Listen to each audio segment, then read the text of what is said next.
दरम्यान ट्रम्प यांच्या निर्णयाच्या सपाट्याचा फटका काही सरकारी कर्मचाऱ्यांनाही बसतोय। माजी राष्ट्राध्यक्ष बायडन यांनी नियुक्त केलेल्या 10,000 कर्मचाऱ्यांना ट्रम्प यांनी काढून टाकलंय।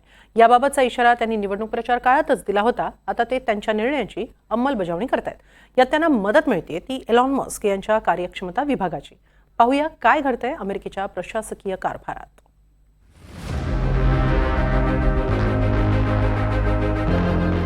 अमेरिकेला पुन्हा श्रीमंत बनवण्यासाठी आपण कडक पावलं उचलणार असल्याचं सांगतच डोनाल्ड ट्रम्प दुसऱ्यांदा अमेरिकेच्या अध्यक्षपदी विराजमान झाले आणि आता त्यांच्या सर्व निर्णयांच्या अंमलबजावणीला सुरुवात झाली आहे। शपथविधीनंतर पहिल्याच आठवड्यात 75,000 कर्मचाऱ्यांना नारळ देण्याचा निर्णय ट्रम्प यांनी जाहीर केला होता।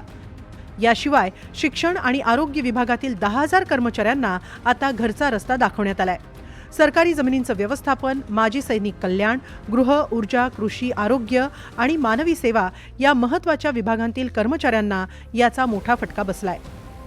अब्जाधीश एलन मस्क यांच्याकडे डोज अर्थात प्रशासकीय मनुष्यबळाचा पदभार सोपवण्यात आलाय। या विभागाकडून सर्व सरकारी विभागांचं अवलोकन केलं जात असून आवश्यक तिथं खर्च कपात सुचवली जाते। त्या अंतर्गत आता सरकारी कर्मचाऱ्यांवरच बेरोजगारीची कुऱ्हाड पडताना दिसतेय। ट्रम्प प्रशासनानं घेतलेल्या या निर्णयामुळे मोठ्या प्रमाणावर सरकारी कर्मचाऱ्यांचा रोजगार धोक्यात आलाय।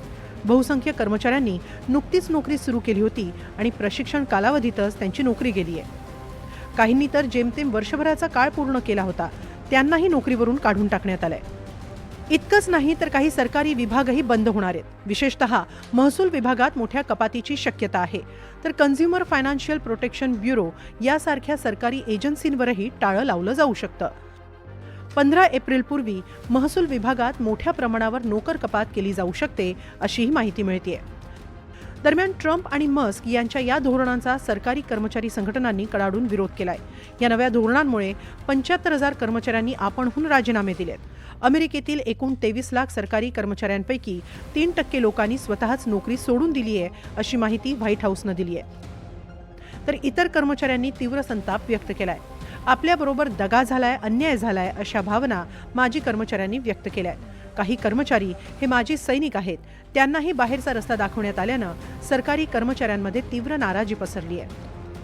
ट्रम्प आणि मस्क यांनी मोठ्या व्यावसायिकांना फायदा मिळावा म्हणून सरकारी विभाग दुर्बल करण्याचं पाऊल उचलल्याचा आरोप संघटनांनी केलाय।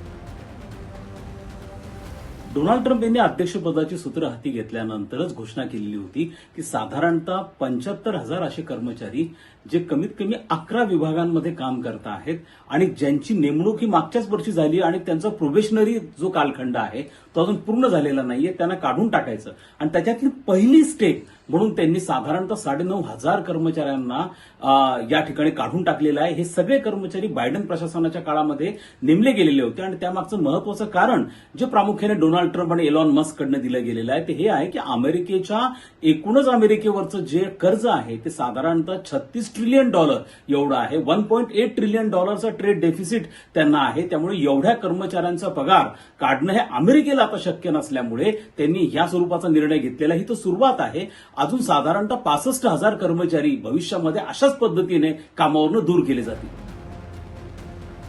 दुसरीकडे अमेरिकेवर जवळपास $36 ट्रिलियन कर्ज आहे, तर मागील वर्षी राजकोषीय तूट $1.8 ट्रिलियन इतकी होती। ट्रम्प यांच्या मते ही परिस्थिती सुधारण्यासाठी सरकारनं कठोर पावलं उचलणं गरजेचं आहे। एलॉन मस्क यांची कार्यक्षमता विभागाच्या प्रमुखपदी नियुक्ती करण्यात आली। त्यानंतर सरकारी कर्मचाऱ्यांच्या भवितव्याचा निर्णय आता त्यांच्या हातात आहे। अशात नोकरशाहीत मोठे बदल होण्याची शक्यता आहे। सरकारी कर्मचाऱ्यांची संख्या आणखी कमी केली जाण्याचीही शक्यता आहे। ट्रम्प प्रशासनाच्या काही निर्णयांविरोधात अमेरिकेत आंदोलनांना याआधीच सुरुवात झाली आहे। ऑनलाईन या आंदोलनांना मोठं पाठबळ मिळताना दिसतंय। ट्रम्प यांचं स्थलांतरितांचं धोरण, नागरिकत्वाबाबतचं धोरण, सरकारी नोकरीत केवळ 2 लिंग धोरण अशा धोरणांना जोरदार विरोध होतोय। त्यात आता सरकारी कर्मचाऱ्यांची भर पडणार का? विरोधी पक्ष यावर काय प्रतिक्रिया देणार आणि या विरोधाला ट्रम्प मस्क ही द्वयी कशी हाताळणार हे पाहणं महत्त्वाचं ठरणार आहे। Bureau report, NDTV Marathi.